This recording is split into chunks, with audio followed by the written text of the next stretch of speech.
Hello everybody, my name is Isaac Tears and I'm the Bard of Bardic Logs. And for once, I will not be your DM today. That honor is held by the big ol' pickle.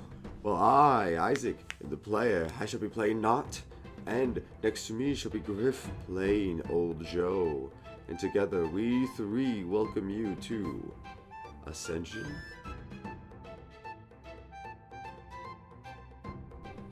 Of course, I had a fucking blast. I honestly was expecting to start combat much sooner, but I'm not at all mad about it because the chaos was delicious. It was fucking delightful. This whole excursion to try to poison, get out of dodge, and then you bump into Chica. You want to fuck Chica. Jojo goes back and is like, you know what?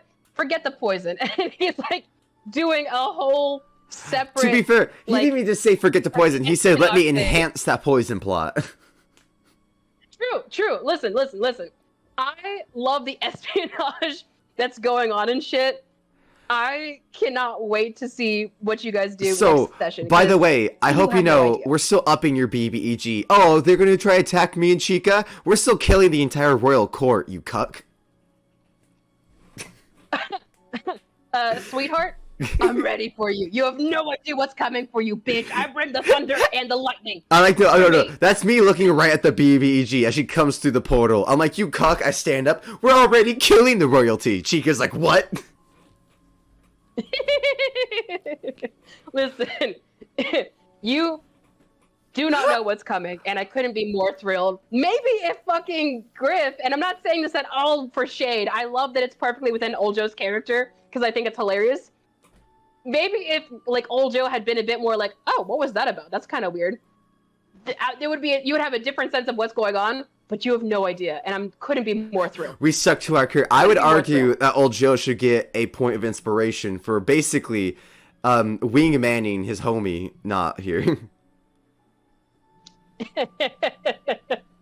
I could be open to that. Remind me at the start of next session, be like, so, we finessed that date, so you better fucking let us have some inspiration for this.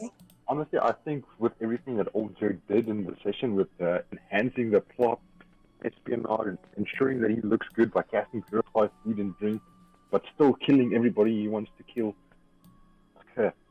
I think that's more than just one inspiration point, maybe two. Maybe one for Knott, for also fucking Chica in the most awkwardest way. I'm just saying. Yeah. Maybe you shouldn't get an inspiration point, you should get an antisocial point. I should get anti-social points, absolutely.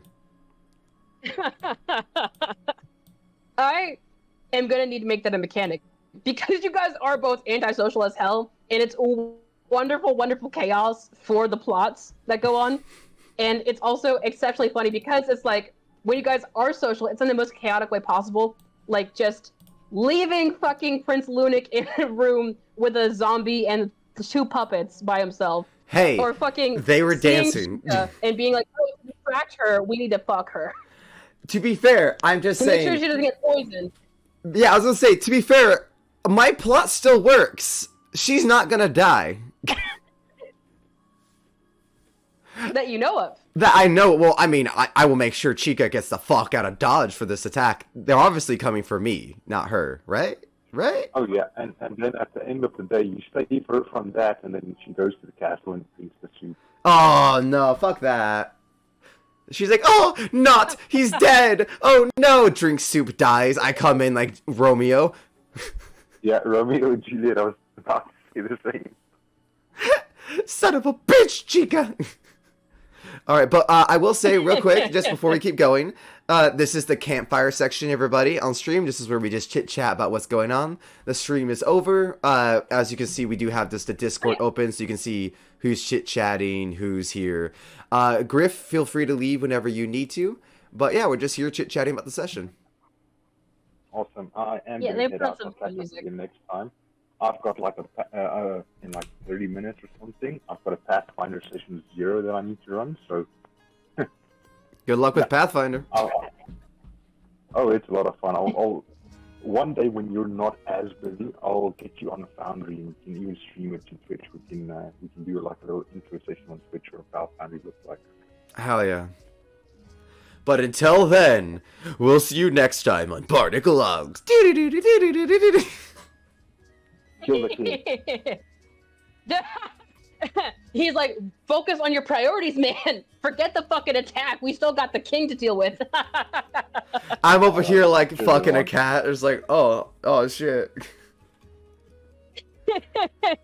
Listen, the fun thing. Oh, yeah, he left. Yeah. I should have bye. But the best thing about D&D is like, literally, you can have like a whole political plot going on, and then also be like, by the way, I went and fucked the dragon. I don't know if that's a problem, but it's something that's happened. I know you said slay the dragon, but I thought lay the dragon was better and easier. Now we have kids, and we're divorced, and I have like child payments. Her horde grows quicker based off my children. Oh my god. Yeah, but yeah, I want to say first before we get to our campfire, because I do like that me and you do this campfire session, Pickle. I like that me and you like just chit chat podcast style for a minute. Absolutely, you know I love that shit. Yeah. If I literally am not able to, I will like let you know beforehand. Be like, peace and love. It is nothing personal. Oh yeah. My life is hell right now. Anyway. Absolutely. But yeah, no, I was gonna say I love the session today because, like you said, you didn't have to really let us go off and, you know, like you could have just been like, all right, guys, do you really have anything? Like, if you were already planning on just, like, say, doing a straightforward, when we asked for specifics, you could have just been like, all right, so what specifically would you like to do during, and just let us only give us as much as we wanted. But instead you led with it. You talked to us in characters, you made us do roles, you continued the story with what we were wanting to do, which I think is just an amazing DM quality, by the way. Just I wanted to point that out, that even the side shit that was extra, you led with it and made it entertaining, and I just want to give you a quick pat on the back for that. Oh, I appreciate that so much, dude, because like it's something where, like I said, I did not anticipate that like the poison plot was going to be as in-depth as it was this session. I was literally expecting Joe to run down to the kitchen, do a couple persuasion checks, and then go up, and then we proceeded next day and this potential attack that's going on. See, that segues me into my next question. Is how much, now without spoiling, how much did you have planned? Like, of today's session, how much did we actually get to what you had planned? Oh, honey. Okay, without revealing too much, I had at least 4 possible encounters that you guys could have bumped into, prepared, and some other stuff that like I said, because like Roll20 like was crapping out of me when I was getting this up, I was like, shit. Some other ones that I was trying to like panic throw together, but I was like, if they do bump into this, I have something. But it's something where like I had a whole, like an entire, like multi-level encounter prepared. And it's something where like, I was really, really panicked that like we might rush into it or it might be inorganic. So I was so pleasantly surprised and so happy when you guys were like, no, we want to pick up the story where it was. We want to explore this thing in its entirety. We want to do it the moment where it was. Oh, listen, like I said, I loved it. The second I was like, oh, they really want to get into this. I was like, fuck yeah, let's get into this. Let me make an impromptu kitchen map. Yeah, it gives you time. Like, yeah, well, and honestly too, like that's what's supposed to be fun about it is like, you know, even though I have stuff lined up for the potential session, it's like, oh, it's supposed to be what the party wants to do without it being too much of a hell on my part to like improvise shit. I just looked at chat and my fucking mod hit me with from the dragon comment earlier. You got no visitation. I'm like, that bitch. Sir, you lost your custody rights. yeah. We need to do a D&D campaign where it's a bard fucked a dragon, and now we're invading her dungeon to get his kids back. This is the Guild of Dungeoneering fighting for visitation. Please message that idea to me so I don't forget it. Because here's the thing. Like with the Shrek campaign idea, I am so interested in doing a campaign at some point that is just bullshit. That is literally like, okay, yeah, there's still gonna be like a semi-serious like plot and NPCs and stuff like that going throughout it. But literally, the entire campaign is just a platform for you to have crazy chaotic shit. If you want to have a race of bred people that are sentient magical pieces of bread, you can. If you want to have a holy cow in that it is an Asimar cow, you can have that. You know? Like literally something where like you just put in a bunch of broken, stupid homebrew. Because you don't always get to do that with like serious campaigns, because otherwise it will break the game and then it's like, ah, fuck. Yeah. No, agreed. That's why I wanted to bring it up, because I was thinking like we could either do Shrek, or if you're wanting to do 100% completely original, we could do the Quest for Visitation, or Quest for Visitational Rights. You gotta fight for your right to visitate. Oh my god, I am so on board with this.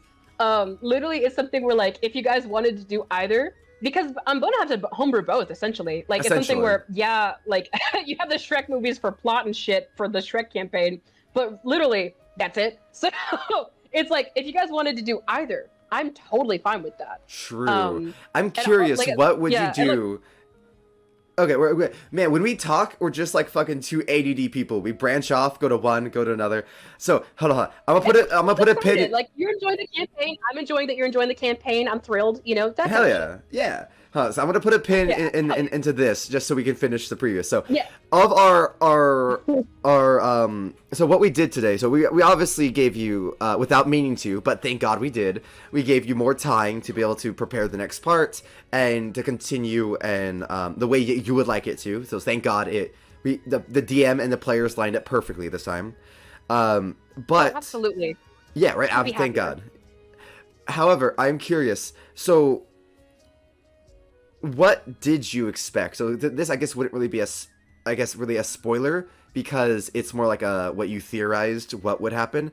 Did you just think we were gonna like go dump the poison and then like kill the king and then leave? Were we gonna try to get the prince to go up and up? Do you think did you think Knott would have any sense of like crushing on anyone? Because like I came up with that not even last minute. I was thinking that the first time we saw Chica, I was like, Knott kind of likes her vibe, but that's why he was interacting with her the most, right?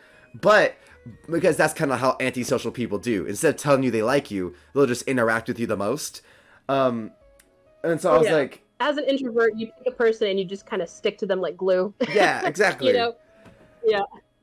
And oh, sorry, go ahead. I was gonna say, like, I'm curious, what was your theory about what we would do? Like, did you think we would just like move on and then do the fight? Were you hoping that we'd do like most of the session would have been this fight that we're about to spring on us right now? And then you just kind of bullshit it? Like, what was your kind of theory with it? What were you trying to... Yeah, like, go ahead. Like, what were you trying to do? Oh, no, absolutely. So initially, my first thing in like preparing for this session was like, okay, I know these fuckers, and I say that with all the love in my heart. I love that you guys are such chaotic fucking characters in this campaign. It makes it so much more fun, honestly, than if it were super serious. Because it also, like, it doesn't feel forced. Like, you know, some people try to, like, make a funny character, and it's super inorganic, and it's just like, ugh. This feels organic every fucking time. And that's the thing I love the most about it, is that it's completely expected chaos, you know? Right. So at minimum, I was like, yeah. So at minimum, I was like, they are probably going to try to get the fuck out of Dodge as soon as possible. If not for the reason of they don't want to be affiliated with the killing of the king. I also knew that, like, oh, there's like a genuine interest to see the woods that they just been placed over, you know, become not even urbanized, but just more like urbanated, I guess, you know, like more populated, and building up infrastructure there and like some battlements and stuff. So that way you guys can greater protect it and kind of survey what's going on in this region. So I was like, all right, at minimum, I need to find a way to keep them here long enough so that this encounter, when it triggers, because I didn't want to have it trigger prematurely. Yeah. Because that would feel, of course, railroaded and forced. I was like, you never want to go off prematurely. Oh, exactly. It's, you know, I knew I wanted this thing to like be like, I knew I wanted it to seem like, oh, the people who are planning this attack, they're going to need probably at least the entire night before to try and recover and get their bearings together. Exactly. And your partner will be so disappointed if you finish early. It's just like, ugh. Amen.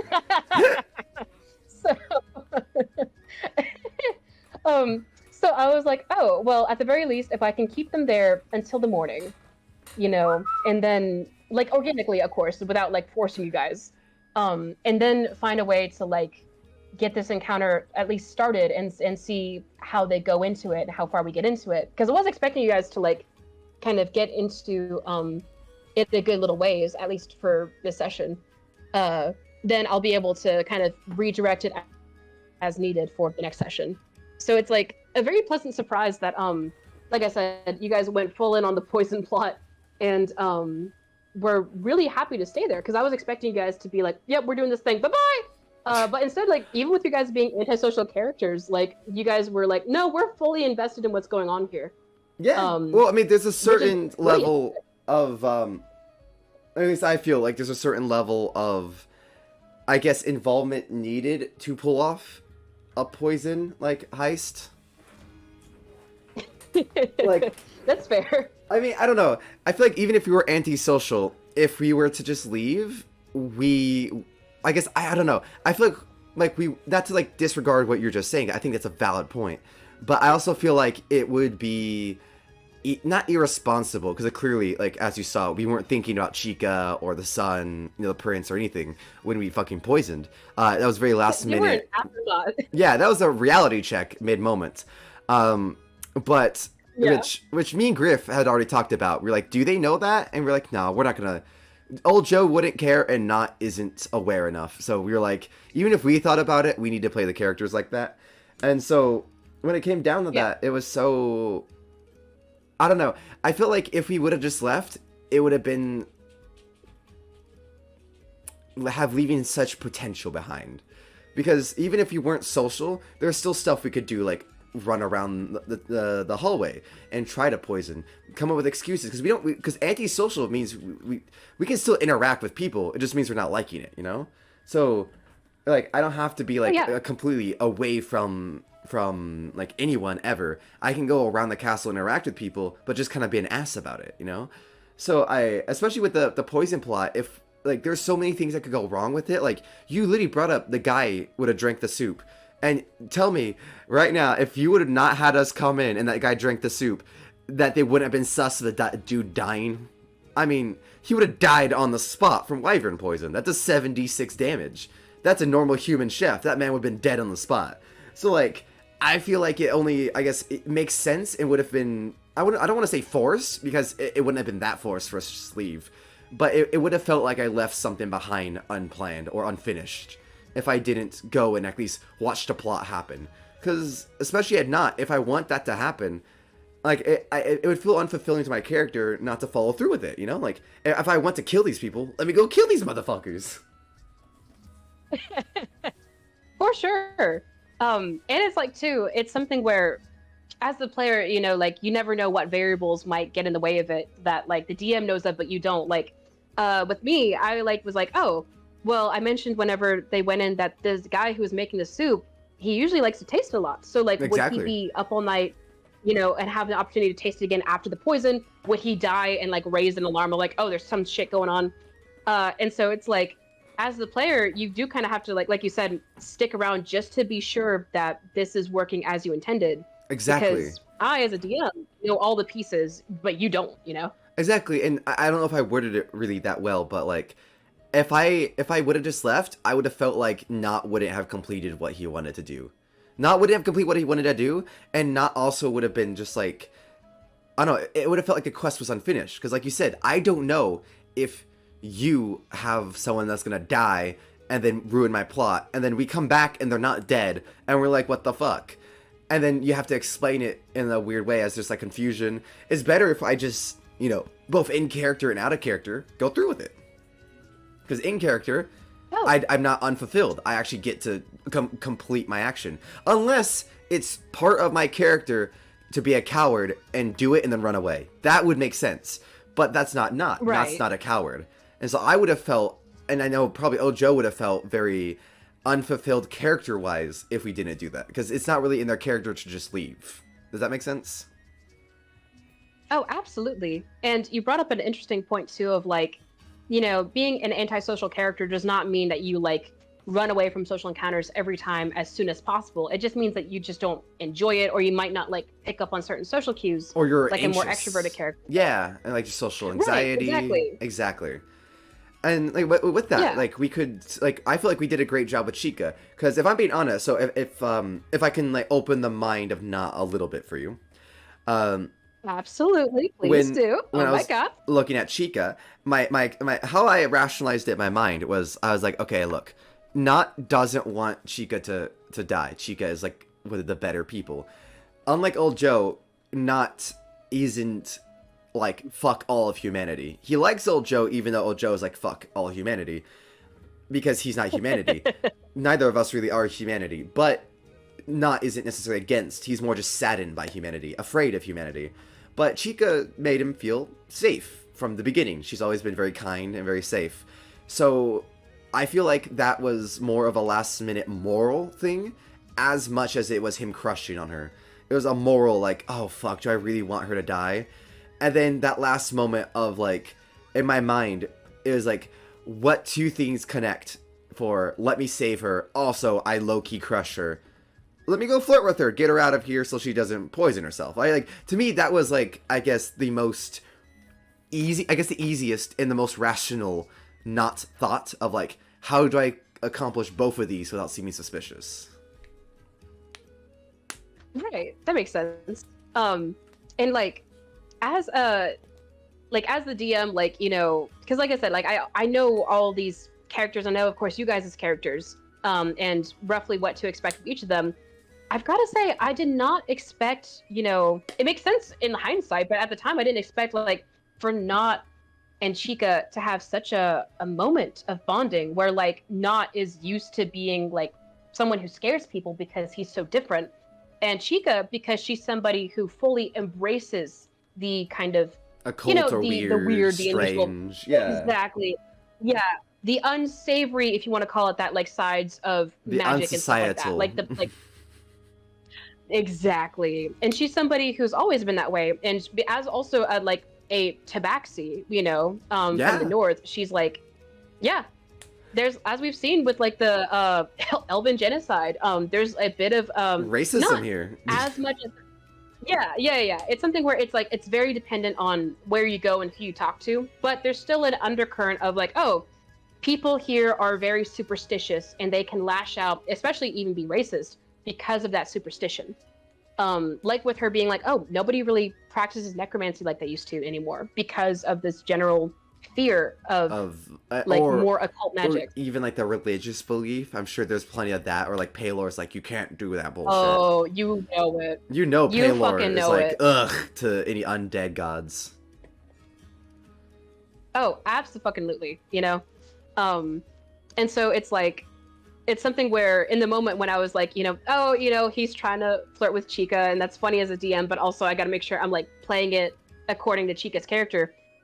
As in that moment, I really was like genuinely like, oh my gosh, they really do have like a shared experience here that I hadn't anticipated as DM. That was wonderful. It's funny that you say that, because I had like I said, like in the session, like Chica had already kind of caught Knott's attention in the most antisocial way, and so like whether you knew it or not, you were already low key attracted Knott's attention, whether you meant it or not.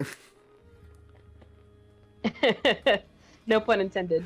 All puns intended. But oh my god. But no, yeah, and I think that's what's so wonderful, because like listen, one of the best moments, in my opinion, about DMing any campaign is whenever you present an NPC that you are particularly attached to, that the party also is attached to. You know what I mean? Yeah, like when I got even Steve. If they don't adopt them. Exactly. And then Gryph will still bring up the necromancy horse till this day. He's like, he does a hop, he does a gallop, and there's a dead kid. I'm like, aw, y'all love Steve. Well, it's exactly that. And that's part of the magic of the game, is like having a character that like persists even after the campaign's over, because you're like, man, that was such a good NPC or PC, you know? Yeah. So like, in presenting Chica, like, especially like in the first session when you guys first met her, I was really like afraid that you know, like I said, you want everything to be organic because that's the magic of the game. Railroading always sucks, always makes things miserable, always sucks the life out of it. Yeah. So with Chica, I was like, I clearly like her a good bit, at least in how I've like written her and stuff. I want to make sure that I'm not pushing her to the party too much, so they're like, oh, we're obviously supposed to associate with this person, or you know, like obviously, you know, Pickle really likes this character, so we should like that character too. Yeah, we shouldn't kill that character. Exactly. So for you guys to like organically have the conversation out of character and in character of like, oh, there's going to be some casualties we might not like Chica, you know, with the poison plot. I'm like, yes, that's awesome. They actually like these characters outside of like me, like, you know, having interest in them and with other stories and stuff. Yeah, because they're actually going to try to protect them. Chaos. I could see with the chaos, especially, why it might even come to your mind that like maybe they just are associating with the characters for the story to make it easier for the DM. Because to be fair, we straight up just skipped a party, but in hindsight, I bet now in hindsight, it all makes sense to our characters. We skip the party because we're antisocial, but we like this person because we're not antisocial. We're just like, you know, dicks. Well, and it's one of the things where like, it's like I said, something that like what I was expecting in this campaign initially was for you guys to like just do like, you know, what your characters were interested in specifically, and then just kind of withdraw and keep pursuing your self-interests. Because like, but like, it's something where it's easy to forget that there's so many different flavors of antisocial characters, whether it's like you said, a coward character who does run at the first sign of trouble, or somebody who's like, yeah, this is not my favorite, but I like this person, and so I'm gonna like stick with this person, or whatever it is. Or even really, like the what's his face? He's like my favorite character from Game of Thrones. The dog, you know, the dog who watches over Arya for a while. Oh God, the hound. Yeah, that's a person, not a dog. I thought you were talking about the dire wolf. No, not the dire wolf. But he's called the hound, like a dog. Yeah. Listen, I love reluctant father tropes so much. Yes. So, like, oh the my Hound God. and Arya, Geralt and Ciri, all that kind of shit. You know, Joel and Ellie, because I've just binged The Last of Us season finale. Literally, it's like, I love that trope so much because it's also, like you said, it perfectly encapsulates a lot of like, you know, having antisocial tendencies without necessarily being a complete hermit and recluse. Yeah, well, because I feel like, especially in D&D, I love D&D, and do not get me wrong when I say this, but most people, when they play D&D, the lore and story comes. They like to write a story, and then they forget about it once they start playing, and that story only comes out in the most stereotypical, cheesy of ways. Because they're just going to interact with the DM story and then happen to go look over and be like, I'm emo for this 5-minute scene. Okay, now that scene's over. Back to the story. And like, that's it. And it's, I don't know. For me, I feel like there's so much more to a story for each character individually. And that's what drives it. Like, the Hound and Arya, each of them separately, you know, wanting to fucking kill each other, kind of, but at the same time, also not wanting to kill each other, and eventually even helping each other. Like, that slow growth between those two characters as a fucking side story to the main story, right? Like, there's so many beautiful characters being built on the side, and some of them never even meet the main story before they die. Like, that is what makes it beautiful. Absolutely. And it's like you said too, like, I think a lot of that comes from just like, not only in knowing like to lean into your character's like story, not only when it's convenient, but in all aspects, like the character you've built is the character you've built, but also recognizing that like people are complex. And so, yeah, even if you have a more emo character, you know, it's not like they're going to be edgy and emo and shit 24/7. There's going to be moments of like them opening up to people and stuff like that. Yeah, exactly. You do not have to be your stereotype 24/7. And thank you, I forgot to finish that point off, but you did it perfectly. Is that like Thank you. You don't want to just be the stereotype for that 5 minutes. And so like when I brought it up, that's kind of what I meant, is that like they do it for 5 minutes and then that's all. and then they act like their entire character is this badass rogue when they did it for 5 minutes. And you're like, well, A, you're not fully being the character, and B, you're also just like just being the stereotype, and then that's it. You're only doing the most stereotypical actions for that character, and then to ensure that people see it as that character, and then you're just back to enjoying the story.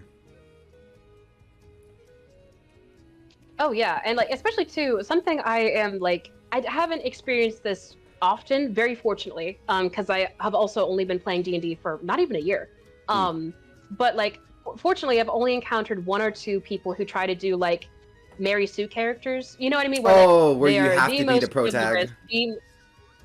Yes, literally, they're the chosen one. They are the most kind, the most intelligent. Nothing sneaks up on them, and it's something where like, I understand how people fall into those traps, because there are like mechanics to D&D that like you don't want to like flake on all the time. Yeah. Yeah. But at the same time, like Jinx. Oh, go ahead. Yeah. I think we have the same idea. We're just trying to get it out at the same time. No, we were both just like at the same time. So that just made me laugh. But yeah, no, please go ahead. Sorry, go ahead. Well, no, it's like, it's something where, to me, like, a lot of the flaws and failures in D&D are what make the story more interesting than if everybody just was good 24/7. Yes, you know, having a selfish character in a cooperative game is interesting as long as it's done right. You know, and I will say, like having a character who's like super stupid is super interesting. Yes, you know. Yes, and I will say to anyone who, because they always bring up the point. I've seen this in so many D&D debates. Is if you're gonna bring up the point that, well, what if I want to just have that anime protag story? What if that's the story that me and my DM talked about? Then good for you. But I will say that's boring. There's linear. There's no change to it. Just go watch a fucking anime. Why are you playing it then? Because then you're just living the story and then rolling dice occasionally. You're not doing a character. You're essentially reading lines. And on top of that, like, that's what you're asking. Yeah, at that point, you're just reading lines. You're just like, okay, DM, what's next for my character to do this story? You're not engaging the DM at all. Which, for the DM, that must be so boring. Like, you're just absolutely. like, and oh, like, you're just going to do that? Really harsh, okay. But like, if you're looking to... You what? Sorry. No, go ahead. Not to be overly harsh or whatever, but it's like, if you are somebody who is looking to be solo protag... Oh, I have to get off in a sec, sorry. So we can like say the thought and wrap up and all that. Yeah, we'll wrap this up. Be a solo protag... Yeah, no worries. But for people who are looking to do like solo protagonist characters, chosen one arcs, whatever, honestly, D&D is not the place to do that. Go play a one-person video game or something. A single player, part of the fun... Exactly, like, because part of the D&D experience is that you are making a collaborative story with the other players. Not even in that the party is collaborating at all times and all places as characters, but like you as people, as friends, you all are taking part in contributing to this story and how your character acts and how the DM explains how that changes stuff in the world, such that like literally there can be no one protagonist. You know what I mean? I mean, let alone the fact that like if you're gonna play in a party, and this is exactly what I was gonna end off with too. I'm glad we're just basically on the same fucking wavelength. Is that like if you're in a party, how is the rest of the party feeling if you're the only protag? Exactly. That's part of it too. Is like this is meant to be a collaborative game. Group. It's a it's what's called an ensemble story. There's multiple people. It's not just one. It's an ensemble.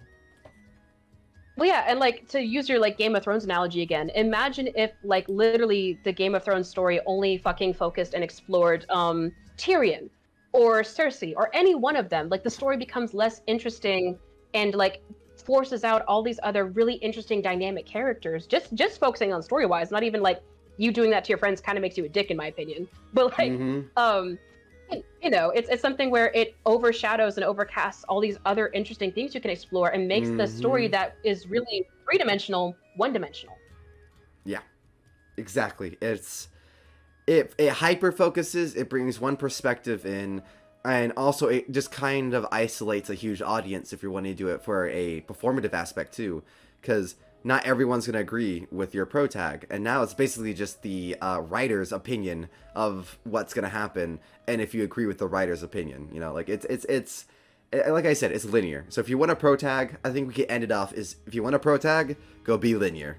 Go do a single player game, enjoy that. But if you're gonna play in a group setting, you gotta be prepared to play in a group setting. It's an ensemble then. Exactly. Even with like with you and Gryph, even when it's 2 players, you know, neither one of you is the pro tag, neither one of you dominates. It's just a matter of give and take, you know? Yeah, I mean, hell, sometimes Knott is is like the scene lead, and other times it's old Joe, poisoning a fucking soup. Listen, I with this thing because I know how like next session what all it has entailed. You don't, and that's so fun, but also so like, oh fuck, I have no idea how they're gonna react to this. I am so eager to see how the poison plot plays out, because even I don't know, man. That's one of the fun things about DMing is I never know with certainty what's the next like bit of the story is gonna show. Hey, I have ideas, but that's either it. way. I will say you can't just say that the chef tasted it and he died. We made sure he did it. Woo! No, exactly. Like literally, I'm so thrilled at how it's going, and like I said, I'm so excited you guys are having a fun time with it too. Especially because we haven't always been able to like play super consistently because of life stuff. Oh yeah, But, this is a for fun game if I've ever super seen thrilled. one, and I'm glad that you're having fun as a DM. Of course. Listen, like I said, you guys are chaos, but like it's in the best way possible. I would not have it any other way. Absolutely. Well, in that case, for now, I'll say thank you, Pickle. I'll let you go so you can go and handle whatever things you need to do. Oh yeah, no worries. I am super looking forward to getting back next week, assuming nothing happens. But yes, thank you as always for having me, and bye to the stream and all that good stuff. I'll see y'all next week. Yeah, bye-bye. See you next week, Pickle. Bye. Bye. All right, y'all. And if you like that video and like to see more content, please drop a like and subscribe to Wolfer28, or give us a follow and a rating on both Spotify and iTunes as Bardic Logs. Thank you very much, and we hope to see you next time.